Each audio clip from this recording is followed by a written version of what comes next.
Hello friends, ಎಲ್ಲರಿಗೂ ನಮಸ್ಕಾರ. ನಾನು Radha. Welcome back to my Radha Rish vlog Kannada channel. ಎಲ್ಲರೂ ಹೇಗಿದ್ದೀರಾ? ನಾನು ಕೂಡ ಚೆನ್ನಾಗಿದ್ದೀನಿ ಅಂತ ಹೇಳ್ತಾ ವಿಡಿಯೋನ ಶುರು ಮಾಡೋಕ್ಕೆ ಮುಂಚೆ ಇನ್ನು ನನ್ನ ಚಾನಲ್ನ ಯಾರೆಲ್ಲ ಸಬ್ಸ್ಕ್ರೈಬ್ ಮಾಡದೆ ವಿಡಿಯೋ ನೋಡ್ತಿದ್ದೀರೋ ಪ್ಲೀಸ್ ಸಬ್ಸ್ಕ್ರೈಬ್ ಮಾಡ್ಕೊಂಡು ವಿಡಿಯೋ ನೋಡಿ. ಹಾಗೆ ಪಕ್ಕದಲ್ಲಿ ಕಾಣೋ ಬೆಲ್ ಬಟನ್ ಪ್ರೆಸ್ ಮಾಡೋದ್ರಿಂದ ನಾನು ಮುಂದೆ ಯಾವುದೇ ಹೊಸ ವಿಡಿಯೋ ಅಪ್ಲೋಡ್ ಮಾಡಿದರೂ ಸಹ ಫಸ್ಟ್ ನೋಟಿಫಿಕೇಷನ್ ನಿಮಗೆ ಬರುತ್ತೆ. ಇವತ್ತು ಶನಿವಾರ, ಗೌರಿ ಗಣೇಶ ಹಬ್ಬ ಕೂಡ ಇದೆ ಇವತ್ತು. ಅದಕ್ಕೋಸ್ಕರ ಎಲ್ಲರಿಗೂ ಹ್ಯಾಪಿ ಗೌರಿ ಗಣೇಶ. ಮತ್ತೆ ನವೀನ ಕೂಡ ಗಣೇಶನ್ ಕೂರಿಸ್ತೀನಿ ಅಂತ ಹೇಳಿದ್ರು ಅವ್ರು ಕೆಲಸ ಮಾಡೋ ಶಾಪಲ್ಲಿ. ಆದರೆ ಸದ್ಯಕ್ಕೆ ಆ ಪ್ಲ್ಯಾನ್ ಕ್ಯಾನ್ಸಲ್ ಆಯಿತು. ನಾವು ಯಾವುದೇ ರೀತಿ ಈ ವರ್ಷ ಗಣೇಶನ ಕೂರಿಸ್ತಾ ಇಲ್ಲ. ಅದಕ್ಕೋಸ್ಕರ ಮನೇಲೇ ಸಿಂಪಲಾಗೆ ಪೂಜೆ ಮಾಡಿಕೊಂಡು ಗಣೇಶನಿಗೆ ಇಷ್ಟ ಆಗಿರೋ ನೈವೇದ್ಯ ಅಡುಗೆಗಳನ್ನ ಮಾಡಿಕೊಂಡು ಪೂಜೆನ ಮಾಡಿದೆ. ಇದ್ರ ಜೊತೆ ನಮ್ಮನೆ ಗೌರಿ ಗಣೇಶ ಹಬ್ಬ ಹೇಗೆಲ್ಲ ಇತ್ತು, ಈ ಹಬ್ಬದಲ್ಲಿ ನಾನು ಏನೆಲ್ಲ ಅಡುಗೆಗಳನ್ನ ಮಾಡಿದ್ದೆ, ಇವತ್ತಿನ ದಿನ ಹೇಗೆಲ್ಲ ಹೋಯ್ತು ಅಂತ ನಿಮ್ಗೆ ಗೊತ್ತಾಗಬೇಕು ಅಂದರೆ ಈ ವಿಡಿಯೋನ ಎಲ್ಲೂ ಸ್ಕಿಪ್ ಮಾಡಿದೆ ಕೊನೆ ತನಕ ನೋಡಿ. ಮತ್ತು ನಾನಿಲ್ಲಿ ಬೆಳಿಗ್ಗೆನೇ ಬೇಗ ಎದ್ದು ಫ್ರೆಶ್ ಅಪ್ ಆಗಿ ಎಲ್ಲ ಕೆಲಸ ಮುಗಿಸ್ಕೊಂಡು ದೇವ್ರ ಮನೇನೂ ಕೂಡ ರೆಡಿ ಮಾಡಿಕೊಂಡು ಗಣೇಶನಿಗೆ ಇಷ್ಟ ಆಗಿರೋ ಅವಲಕ್ಕಿ ಮತ್ತು ಬಾಳೆಹಣ್ಣು ಬಳಸ್ಕೊಂಡು ಒಂದು ರಸಾಯನನ ಮಾಡ್ಕೊಂಡಿದ್ದೀನಿ. ಇದು ನಾನು ಬೆಳಿಗ್ಗೆ ಮಾಡಿರುವಂಥ ಪೂಜೆ. ಮತ್ತು ಇದ್ರ ಜೊತೆ ನೈವೇದ್ಯಕ್ಕೆ ಅಂತ ಕಡಲೆಕಾಳು ಉಸ್ಲಿ ಅಂದರೆ ಕಡಲೆ ಬುಗುರಿ ಮತ್ತು ಮೋದಕನೂ ಕಡುಬು ಮಾಡಬೇಕು ಅಂತ ಅಂದ್ಕೊಂಡಿದ್ದೆ. ಆದರೆ ಮೋಕ್ಷಿಗೂ ಕೂಡ ಹುಷಾರಿರಲಿಲ್ಲ. ಅವನು ಹಬ್ಬದಲ್ಲಿ ಪೂರ್ತಿ ಮಲ್ಗೆ ಬಿಟ್ಟಿದ್ದ, ಎದ್ದಿರಲಿಲ್ಲ. ಅವನನ್ನು ಸುಧಾರಿಸಿ ನಾನು ಎಲ್ಲ ಕೆಲಸ ಮುಗಿಸ್ಕೊಂಡು ಮಾಡೋಕ್ಕಾಗಿಲ್ಲ. ಸ್ವಲ್ಪ ಎಲ್ಲ ಲೇಟಾಗಿ ಅಡುಗೆ ಎಲ್ಲ ಮಾಡಿಕೊಂಡು ಅನಂತರ ಕಡುಬು ಮತ್ತು ಕಡಲೆಕಾಳು ಬುಗುರಿ ಅದನ್ನೆಲ್ಲ ಮಾಡಿಬಿಟ್ಟು ಸಾಯಂಕಾಲ ಪೂಜೆ ಮಾಡಿದಾಗ ಇಡೋಣ ನೈವೇದ್ಯಕ್ಕೆ ಮತ್ತೆ ಅಂತೇಳಿ. ನಮ್ಮ ಮನೇಲಿ ಈ ರೀತಿ ಪುಟ್ಟದಾಗಿರೋ ಒಂದು ಗಣೇಶನ ಫೋಟೋ ಇದೆ. ಅಂದರೆ ಅದು ಸಿಲ್ವರ್ದು ಅನಿಸುತ್ತೆ, ನಮಗೆ ಯಾರೋ ಕೊಟ್ಟಿದ್ದದು ಗಿಫ್ಟಾಗೆ. ಅದ್ರ ಮುಂದೆನೇ ನಾನು ನೈವೇದ್ಯಕ್ಕೆಲ್ಲ ಮಾಡಿಕೊಂಡು ಇಡೋಣ ಅಂತೇಳಿ ಮಾಡ್ತಾಯಿದ್ದೀನಿ. ಆಲ್ಮೋಸ್ಟ್ ಎಲ್ಲರ ಮನೇಲೂ ಗಣೇಶನ ಫೋಟೋ ಅಥವಾ ವಿಗ್ರಹಗಳು ಇದ್ದೇ ಇರುತ್ತೆ. ಗಣೇಶ ಇಲ್ಲದಿರೋ ಮನೆಗಳೇ ಇಲ್ಲ. ಏಕೆಂದರೆ ಎಲ್ಲ ವಿಘ್ನಗಳನ್ನ ತಡೆಯೋ ವಿನಾಯಕ ವಿಘ್ನೇಶ್ವರ ಅವನು. ಅದಕ್ಕೋಸ್ಕರ ಸಿಂಪಲಾಗಿ ಗಣೇಶನಿಗೆ ಒಂದು ನೈವೇದ್ಯ ಮಾಡಿಟ್ಟು ಪೂಜೆ ಮಾಡಿಕೊಂಡೆ. ನಂತರ ಅಡುಗೆ ಮಾಡೋದಕ್ಕೆ ಅಂತೇಳಿ ಸ್ವಲ್ಪ ತರಕಾರಿಗಳನ್ನೆಲ್ಲ ಆರ್ಡರ್ ಮಾಡಿದ್ದೆ. ಅದು ಕೂಡ ಬಂದಿತ್ತು. ಅದನ್ನೇ ಕೂಡ ಎಲ್ಲ ಚೆಕ್ ಮಾಡ್ತಾಯಿದ್ದೆ, ಏನೆಲ್ಲ ಬಂದಿದೆ ಅಂತ ನೋಡ್ತಾ ಇದ್ದೆ. ಮತ್ತು ನಾನು ಮುಂಚೆನೇ ಒಂದು ಸಲ ಹೇಳಿದ್ದೆ, ನಾನು ಆರ್ಡರ್ ಮಾಡೋದು ಬಿಗ್ ಬಾಸ್ಕೆಟಿಂದ. ತುಂಬ ಅಂದರೆ ತುಂಬ ಫ್ರೆಶ್ ಆಗಿರುತ್ತೆ ತರಕಾರಿ, ಹಾಗೆ ತುಂಬ ಫಾಸ್ಟಾಗಿ ಡೆಲಿವರಿ ಕೊಡ್ತಾರೆ ಅಂತಲೇ ಹೇಳ್ಬೋದು. ಇನ್ನು ಅಡುಗೆ ಮನೆಗೆ ಬಂದು ಅಡುಗೆ ಕೆಲಸನೂ ಶುರು ಮಾಡ್ತಾಯಿದ್ದೀನಿ. ಮೊದಲಿಗೆ ನಾನಿಲ್ಲಿ ಬೆಳಿಗ್ಗೆನೇ ಸ್ವಲ್ಪ ಕಡಲೆಕಾಳನ್ನ ತೊಳೆದು ನೆನೆಸಿಟ್ಕೊಂಡ್ಬಿಟ್ಟಿದ್ದೆ. ಎದ್ದ ತಕ್ಷಣವೇ ಅದು ಸುಮಾರು ಒಂದು 4ರಿಂದ 5 ಅವರ್ ಕೂಡ ನೆನೆದಿತ್ತು. ಅದನ್ನು ಫಸ್ಟೇ ಉಪ್ಪು ಹಾಕ್ಬಿಟ್ಟು ಕಾಳನ್ನು ಒಂದು 4 ವಿಷಲು ಕೂಗಿಸ್ಕೊಂಡಿದ್ದೆ. ಚೆನ್ನಾಗಿ ಕಡಲೆಕಾಳು ಬೆಂದಿದ್ರೇ ನಮಗೆ ಚೆನ್ನಾಗಿ ಬರೋದು ಕಡಲೆ ಉಸ್ಲಿ ಅನ್ನೋದು. ಅದಕ್ಕೋಸ್ಕರ ನಾನಿಲ್ಲೊಂದು ಮಸಾಲೆನ ರುಬ್ಕೋತಾ ಇದ್ದೀನಿ. ಎಲ್ಲ ಒಗ್ಗರಣೆಗೂ ಕೂಡ ಹಾಕ್ಬೋದು, ಚೆನ್ನಾಗಿರುತ್ತೆ. ಆದರೆ ನಾನಿಲ್ಲಿ ಒಂದು ಮಸಾಲೆ ರುಬ್ಕೊಳ್ಳೋದಕ್ಕೆ ಒಂದು ಮಿಕ್ಸಿ ಜಾರ್ಗೆ 1 ಇಂಚು ಶುಂಠಿ, ಹಾಗೆ ನಮಗೆ ಖಾರಕ್ಕೆ ಇದಕ್ಕೆ ಖಾರ ಇದ್ರೇ ಚೆನ್ನಾಗಿರುತ್ತೆ, ಒಂದು 3ರಿಂದ 4 ಹಸಿಮೆಣಸಿನ್ಕಾಯಿ, ಸ್ವಲ್ಪ ಕೊತ್ತಂಬರಿ ಸೊಪ್ಪು, ಜೊತೆಗೆ ಒಂದು ಅರ್ಧ ಇಲ್ಲ ಒಂದು ಮುಕ್ಕಾಲು ಕಪ್ ಆಗುವಷ್ಟು ಕಾಯಿ ತುರಿನ ನೀರು ಹಾಕದಂತೆಯೇ ಫುಲ್ಲು ಸ್ವಲ್ಪ ತರಿಯಾಗೆ ಗ್ರೈಂಡ್ ಮಾಡ್ಕೊತಾ ಇದ್ದೀನಿ. ಇನ್ನು ಒಗ್ಗರಣೆಗೆ ಅಂತ ಎಣ್ಣೆ ಹಾಕ್ಬಿಟ್ಟು ಒಂದು ಬಾಣಲಿಗೆ ಸಾಸಿವೆ, ಕರಿಬೇವು, ಈರುಳ್ಳಿ ಇದನ್ನೆಲ್ಲ ಹಾಕಿ ನಾವು ಮುಂಚೆನೇ ಬೇಯಿಸಿ ಇಟ್ಕೊಂಡಿರೋಂಥ ಕಾಳುಗಳನ್ನು ಕೂಡ ಸೇರಿಸ್ತಾ ಇದ್ದೀನಿ. ಚೆನ್ನಾಗಿ ಫ್ರೈ ಮಾಡ್ತಾಯಿದ್ದೀನಿ. ಇದು ಮಾಮೂಲಿ ಸಿಂಪಲಾಗಿ ಮಾಡ್ತಾ ಇರೋದು, ಆಲ್ಮೋಸ್ಟ್ ಎಲ್ಲರಿಗೂ ಇದು ಗೊತ್ತೇ ಇರುತ್ತೆ ಕಡಲೆಕಾಳು ಬುಗುರಿ ಮಾಡೋದು. ಈ ಕಡಲೆಕಾಳಲ್ಲಿ ತುಂಬಾ ವಿಟಮಿನ್ ಇದೆ, ದೇಹಕ್ಕೂ ಕೂಡ ತುಂಬ ಒಳ್ಳೆಯದು, ಗಟ್ಟಿ ಮುಟ್ಟು ಅಂತಲೇ ಹೇಳ್ಬೋದು ತಿನ್ನೋದ್ರಿಂದ. ಮತ್ತು ಇದನ್ನು ಗಣೇಶನ ಬಿಡೋ ಟೈಮಲ್ಲಿ ಮತ್ತು ಕೂರಿಸಿದಾಗ ಪ್ರಸಾದವಾಗಿ ಜಾಸ್ತಿ ಮಾಡ್ತಾರೆ ಎಲ್ಲ ಕಡೆಯೂ ಕೂಡ. ಚೆನ್ನಾಗೇ ಇರುತ್ತಿದ್ದು.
ಇನ್ನು ಮೋಕ್ಷಿ ಅಂತೂ ಹುಷಾರಾಗೇ ಇಲ್ಲ.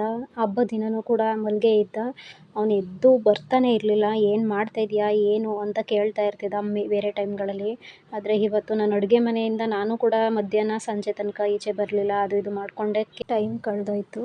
ಹಾಗೆ ಅವನು ಕೂಡ ನನ್ನ ಹತ್ರ ಬರಲೇ ಇಲ್ಲ, ರೂಮಲ್ಲೇ ಮಲ್ಕೊಂಡಿದ್ದ. ತುಂಬಾ ಬೇಜಾರಾಗ್ತಾಯಿತ್ತು. ಈ ಥರ ಹಬ್ಬದ ದಿನಗಳಲ್ಲಿ ಮಕ್ಳುಗಳಿಗೆ ಈ ಥರ ಹುಷಾರಿಲ್ಲ ಅಂದಾಗ ತುಂಬ ಅಂದರೆ ತುಂಬ ಒಂಥರ ಬೇಜಾರಾಗ್ತಾ ಇರುತ್ತೆ. ಮತ್ತು ನಾನು ಕೂಡ ಅವನನ್ನು ಏನೂ ಎಬ್ಸೋಕ್ಕೆ ಹೋಗಿಲ್ಲ. ಅವನ್ನ ಹಾಸ್ಪಿಟ್ಲಿಂದ ಕರ್ಕೊಂಡೋಗಿ ಬಂದಮೇಲೆ ರೆಸ್ಟ್ ಮಾಡಲಿ ಅಂತ ಬಿಟ್ಬಿಟ್ಟಿದ್ದು. ಹಾಗೆ ನಾನು ಕೂಡ ಮಧ್ಯೆನೇ ಕೆಲಸ ಮಾಡಿಕೊಂಡು ಹೋಗಿ ನೋಡ್ಕೊಂಡು ಬರ್ತಾಯಿದ್ದೆ ರೂಮಲ್ಲಿ ಮಲಗಿದ್ದಾನ ಅಥವಾ ಏನಾದರೂ ಎದ್ದಿದ್ದಾನ ಅಂತ. ಆದರೆ ಬೇಜಾರೇನಪ್ಪ ಅಂತಂದರೆ, ನಾನು ಏನೇ ಅಡುಗೆ ಮಾಡಿದ್ರೂ ಕೂಡ ಅವನು ಒಂದು ಚೂರೂ ಹಾಕ್ಸ್ಕೊಂಡು ತಿಂದಿಲ್ಲ. ಅದೇ ಬೇಜಾರು. ಏನು ತಿನ್ಸೋಕೆ ಹೋದ್ರೂ ಅವನಿಗೆ ವಾಮಿಟ್ ಆಗ್ತಾಯಿತ್ತು. ಅದರಿಂದ ಅವನು ಏನೂ ಕೂಡ ತಿನ್ನಲಿಲ್ಲ. ಈ ರೀತಿ ಹಬ್ಬದ ಟೈಮ್ಗಳಲ್ಲಿ ಮಕ್ಕಳು ಹುಷಾರು ತಪ್ಪಿ ಮಲ್ಕೊಬಿಟ್ರೆ ಅದರಲ್ಲೂ ನಮಗೇನು ತಿನ್ನೋದಕ್ಕೂ ನಮಗೂ ಕೂಡ ಮನಸ್ಸಾಗೋದಿಲ್ಲ. ಒಂಥರ ಮನೇಲಿ ಕಳೆ ಅನ್ನೋದೇ ಇರೋದಿಲ್ಲ ಮನೆಗಳಲ್ಲಿ ಅಲ್ವಾ. ಮತ್ತು ನಾನು ಇಲ್ಲಿ ಅನ್ನ ಸಾಂಬಾರು ಮತ್ತು ಕಡಲೆಕಾಳು ಹೊಸ್ಲಿ ಎಲ್ಲ ಮಾಡಿದ್ದಾಯಿತು. ಕೊನೆಯದಾಗಿ ಇಲ್ಲಿ ಕಡುಬಿಗೆ ಹೂರ್ಣನ ಮಾಡ್ತಾಯಿದ್ದೀನಿ ಫಸ್ಟಿಗೆ. ಇದಕ್ಕೆ ಸ್ವಲ್ಪ ನಾನು 1 ಕಪ್ಪಷ್ಟು ಬೆಲ್ಲ ತೊಗೊಂಡಿದ್ದೆ. ಅದನ್ನು ನಾನಿಲ್ಲಿ ಕುಕ್ಕರ್ನ ಇಟ್ಕೊಂಡಿದ್ದೀನಿ, ಯಾಕೆಂದರೆ ಬೇಗ ಸೀದೋಗಲ್ಲ, ತಳ ಹಿಡಿಯಲ್ಲ ಅನ್ನೋದಕ್ಕೋಸ್ಕರ. ಮತ್ತು ನಾನು ಇದಕ್ಕೆ 1 ಕಪ್ ಆಗುವಷ್ಟು ಬೆಲ್ಲನ ಫಸ್ಟೇ ಪುಡಿ ಮಾಡಿ ಇಟ್ಕೊಂಡಿದ್ದೀನಿ, ಕೆಚ್ಬಿಟ್ಟು ಇಟ್ಕೊಂಡಿದ್ದೆ. ಅದನ್ನು ಹಾಕ್ಕೊಂಡಿದ್ದೀನಿ. ಅದು ಸ್ವಲ್ಪ ಚೆನ್ನಾಗೇ ಕರಗ್ತಾ ಬರಬೇಕು. ಅದು ನೊರೆ ಥರ ಬರುತ್ತೆ ಮೇಲ್ಗಡೆ. ಚೆನ್ನಾಗೇ ಕರಗ್ತಾ ಬಂದಾಗ ನೀರು ಥರ ಆಗುತ್ತೆ. ಆ ಟೈಮಲ್ಲಿ ನಾನು ಇದಕ್ಕೆ 1 ಕಪ್ ಆಗುವಷ್ಟು ಕಾಯಿ ತುರಿನ ತುರಿದು ಇಟ್ಕೊಂಡಿದ್ದೆ. ಅದನ್ನು ಕೂಡ ಸೇರಿಸಿ ಚೆನ್ನಾಗಿ ಮಿಕ್ಸ್ ಮಾಡಿ ಅದಕ್ಕೆ 1 ಸ್ಪೂನಷ್ಟು ಏಲಕ್ಕಿ ಪೌಡರ್ನು ಕೂಡ ಸೇರಿಸಿದ್ದೀನಿ. ನಂತರ 2 ಇಲ್ಲ 3 ಸ್ಪೂನ್ ಆಗುವಷ್ಟು ಕಡಲೆ ಪುಡಿ ಅಂದರೆ ಹುರ್ಗಡಲೆ ಪುಡಿನೂ ಕೂಡ ಸೇರಿಸಿ ಚೆನ್ನಾಗಿ ಮಿಕ್ಸ್ ಮಾಡಿ ತಳ ಹಿಡಿದೇ ಇರೋ ಥರ ಚೆನ್ನಾಗಿ ತಿರುಗ್ತಾ ಬರಬೇಕು. ಮತ್ತು ಹೂರ್ಣ ಆಗಿದೆ ಅಂತ ಗೊತ್ತಾದಮೇಲೆ ಅದಾಗದೇ ಸ್ವಲ್ಪ ಕುಕ್ಕರ್ನ ಬಿಟ್ಕೊಬಿಡುತ್ತೆ, ಅಂದರೆ ಅಂಟೋದಿಲ್ಲ. ಆ ರೀತಿ ಆದಾಗ ನಮಗೆ ಕಡುಬಿಗೆ ಸೇರಿಸೋಂಥ ಹೂರ್ಣ ಕಂಪ್ಲೀಟಾಗಿ ರೆಡಿಯಾಗಿದೆ ಅಂತ ಅನಿಸುತ್ತೆ. ನಂತರ ಸ್ಟವ್ ಆಫ್ ಮಾಡ್ಕೊಂಡು ಅದನ್ನು ಟೈಟಾಗಿ ಮುಚ್ಚಿಟ್ಕೋಬೇಕು. ಇಲ್ಲ ಅಂತಂದರೆ ತಣ್ಣಗಾಗ್ಬಿಟ್ರೆ ಅದು ಚಾಕ್ಲೇಟ್ ಥರ ಆಗಿಬಿಡುತ್ತೆ, ಫುಲ್ಲು ಗಟ್ಟಿ ಆಗಿಬಿಡುತ್ತೆ. ಅದಕ್ಕೋಸ್ಕರ ಏನಿರುತ್ತೆ ಇದು ಹೂರ್ಣ ಸೇಮು ಕಾಯಿ ಮಿಠಾಯಿ ಥರನೇ ಇರುತ್ತೆ. ಆ ಥರನೇ ಫ್ಲೇವರು, ಅದೇ ಥರ ಟೇಸ್ಟು ಕೂಡ ಇರುತ್ತೆ. ನನಗೆ ಈ ಥರ ನೋಡಿದಾಗಂತೂ ನಮ್ಮ ಅಜ್ಜಿ ನೆನಪಾಗ್ತದೆ. ಏಕೆಂದರೆ ನನಗೆ ಚಿಕ್ಕವರಿರಬೇಕಾದ್ರೆ ತುಂಬ ಅಂದರೆ ತುಂಬ ಕೇಳಿ ಮಾಡಿಸ್ಕೊತಿದ್ದದ್ದು ನಮ್ಮ ಅಜ್ಜಿ ಕೈಲಿ. ಕಾಯಿ ಮಿಠಾಯಿ, ಕೊಬ್ಬರಿ ಮಿಠಾಯಿ ಅಂತ ತುಂಬಾ ಚೆನ್ನಾಗಿ ಮಾಡ್ತಿತ್ತು ನಮ್ಮ ಅಜ್ಜಿ ಇದನ್ನು.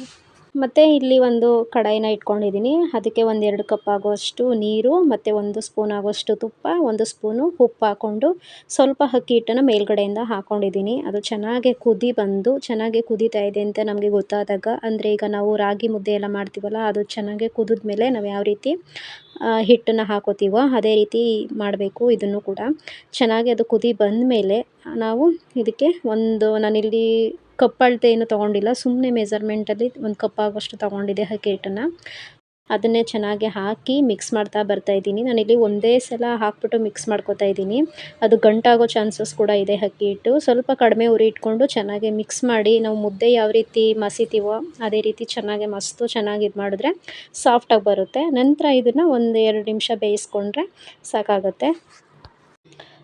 ಆಮೇಲೆ ಇದನ್ನು ತಣ್ಣಗಾಗೋಕ್ಕೆ ಬಿಡಬಾರ್ದು. ಹಾಗೆ ಒಂದು ತಟ್ಟೆಗೆ ನಾನು ಸರ್ವ್ ಮಾಡ್ಕೊಂಡಿದ್ದೀನಿ. ಚೆನ್ನಾಗಿ ನಾದ್ಕೋತಾ ಇದ್ದೀನಿ. ನಾವು ಚಪಾತಿ ಹಿಟ್ಟನ್ನ ಯಾವ ರೀತಿ ಇದು ಮಾಡ್ತೀವೋ, ನಾದ್ಕೊಂಡು ಇದು ಮಾಡ್ತೀವೋ ಅದೇ ರೀತಿ ಈ ಹಿಟ್ಟನ್ನು ಕೂಡ ಚೆನ್ನಾಗಿ ಪ್ರೆಸ್ ಮಾಡಿ ಚೆನ್ನಾಗಿ ನಾದ್ತಾ ಇದ್ದೀನಿ. ತುಂಬ ಬಿಸಿ ಇದೆ, ನೋಡ್ತಾ ಇರ್ಬೋದು. ಕೈ ಸುಟ್ಟೋಗ್ತಾಯಿತ್ತು. ನಾನು ಸ್ವಲ್ಪ ತೊಳ್ಕೊಂಡು ಹಂಗೇ ಮಾಡ್ತಾಯಿದ್ದೆ. ನೀರು ಸ್ವಲ್ಪನೂ ಸೋಗಿಸ್ದಂತೆ ಚೆನ್ನಾಗಿ ಮಿದ್ದಿಸಿ ಅದನ್ನು ಈ ರೀತಿ ಮಾಡ್ತಾಯಿದ್ದೀನಿ. ಮತ್ತು ಈ ಹಿಟ್ಟು ಕೂಡ ತಣ್ಣಗಾಗೋಕ್ಕೆ ಬಿಡಬಾರ್ದು. ಚೆನ್ನಾಗಿ ಈ ರೀತಿ ಮಿದ್ದಿಸಾದ್ಮೇಲೆ ಯಾವುದಾದ್ರೂ ಒಂದು ಪಾತ್ರೆಗೆ ಹಾಕಿ ಬಿಸಿಲೇ ಮುಚ್ಚಿಟ್ಬಿಡಬೇಕು. ಆವಾಗ ನಮಗೆ ಕಡುಬು ಮಾಡೋದಕ್ಕೆ ಚೆನ್ನಾಗಿರುತ್ತೆ. ಅದು ಹಿಟ್ಟು ತಣ್ಣಗಾಗ್ಬಿಟ್ರೆ ನಮ್ಮ ಕೈಗೆ ಅಂಟ್ಕೊಳ್ತಾ ಇರುತ್ತೆ, ಅಷ್ಟು ಚೆನ್ನಾಗಿ ಬರೋದಿಲ್ಲ. ಮತ್ತು ನಾನಿಲ್ಲಿ ಕಡುಬು ಮಾಡೋದಕ್ಕೆ ಅಂದರೆ ಮೋದಕ ಮೌಲ್ಡ್ನ ತಗೊಬಂದಿದ್ದೆ. ತುಂಬಾ ಚೆನ್ನಾಗಿತ್ತು, ನೋಡೋದಕ್ಕೂ ಕ್ಯೂಟಾಗಿ ಅನ್ನಿಸ್ತಾ ಇತ್ತು. ಕಜ್ಜಿಕಾಯಿ ಫ್ರೆಶರ್ ಕೂಡ ಇತ್ತು, ಅದನ್ನು ಕೂಡ ಇಟ್ಕೊಂಡಿದ್ದೆ. ನೋಡೋಣ ಯಾವ ಚೆನ್ನಾಗಿರುತ್ತೆ ಆ ರೀತಿ ಮಾಡೋಣ ಅಂತ. ಇದೇ ಚೆನ್ನಾಗಿದೆ, ಇದೇ ರೀತಿ ಮಾಡೋಣ ಅಂತ ಇದೇ ರೀತಿ ಮಾಡ್ತಾಯಿದ್ದೀನಿ. ಮೊದಲಿಗೆ ಈ ಮೋಲ್ಡ್ಗೆ ಸ್ವಲ್ಪ ತುಪ್ಪನ ಸವರ್ಕೋತಾ ಇದ್ದೀನಿ. ಹಿಟ್ಟು ಅಂಟಬಾರ್ದಲ್ವ ಅದರಲ್ಲಿ ಫ್ರೆಶ್ ಮಾಡಿದಾಗ, ಅದಕ್ಕೋಸ್ಕರ ಮುಂಚೆನೇ ನನ್ನ ಕೈಗೆ ಮತ್ತು ಅದಕ್ಕೆ ಎಲ್ಲ ಕಡೆಯೂ ಸೆಟ್ ಆಗೋ ಥರ ತುಪ್ಪನ ಸವರಿ, ನಂತರ ನನಗೆ ಎಷ್ಟು ಬೇಕೋ ಅಷ್ಟು ಹಿಟ್ಟನ್ನು ತೊಗೊಂಡು ಎರಡೂ ಕಡೆ ನಾನು ಕ್ಲೀನಾಗೆ ಸೆಟ್ ಮಾಡ್ತಾ ಬರ್ತಾಯಿದ್ದೀನಿ ಹಿಟ್ಟನ್ನು. ನಂತರ ನಾನು ಏನು ಮಾಡಿಟ್ಕೊಂಡಿದ್ದೆ ಹೂರಣನ ಆ ಹಿಟ್ಟಿನ ಒಳಗಡೆ ಸೇರಿಸಿ ಯಾವ ರೀತಿ ಕಜ್ಜಿಕಾಯಿ ಪ್ರೆಸ್ ಮಾಡ್ತೀವೋ ಕೊನೆಯದಾಗೆ ಎಲ್ಲ ಹಾಕ್ಬಿಟ್ಟು ಅದೇ ರೀತಿಯೇ ಪ್ರೆಸ್ ಮಾಡಿದ್ರೆ ತುಂಬ ಅಂದರೆ ತುಂಬ ಚೆನ್ನಾಗಿ ಬರುತ್ತೆ. ಈ ಥರ ಮೋದಕ ನೋಡೋದಕ್ಕೂ ಕೂಡ ತುಂಬಾ ಚೆನ್ನಾಗಿ ಕಾಣಿಸುತ್ತೆ. ಈ ಥರ ಎಲ್ಲ ಮೋದಕನೂ ರೆಡಿ ಮಾಡಿ ಇಟ್ಕೊಂಡಾದಮೇಲೆ ಕೊನೆಯದಾಗಿ ಹಬೆಯಲ್ಲಿ ಸ್ಟೀಮ್ ಮಾಡ್ಕೋಬೇಕಾಗುತ್ತೆ. ಒಂದೆರಡು ನಿಮಿಷ ಮಾಡಿಕೊಂಡ್ರೆ ಚೆನ್ನಾಗಾಗುತ್ತೆ, ಬಿಸಿ ಬಿಸಿಲಿ ಬರುತ್ತೆ ಅಂತೇಳಿ ಅಷ್ಟೇ.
ಮತ್ತು ಇದಾಗಿತ್ತು ಇವತ್ತಿನ ಹಬ್ಬದ ದಿನ. ಈ ವಿಡಿಯೋ ಯಾರಿಗಾದರೂ ಇಷ್ಟ ಆಗಿದ್ದರೆ, ಯೂಸ್ಫುಲ್ ಅನಿಸಿದ್ರೆ ಪ್ಲೀಸ್ ಒಂದು ಲೈಕ್ ಮಾಡಿ, ಹಾಗೂ ನಿಮ್ಮ ಫ್ಯಾಮಿಲಿ ಫ್ರೆಂಡ್ಸ್ಗೂ ಶೇರ್ ಮಾಡಿ ಅಂತ ಹೇಳ್ತಾ ಈ ವಿಡಿಯೋನ ಇಲ್ಲಿಗೆ ಎಂಡ್ ಮಾಡ್ತಾಯಿದ್ದೀನಿ. ಮತ್ತೆ ಮುಂದಿನ ವಿಡಿಯೋದಲ್ಲಿ ಸಿಗ್ತೀನಿ. ಅಲ್ಲಿವರೆಗೂ ನಮಸ್ಕಾರ. Thanks for watching.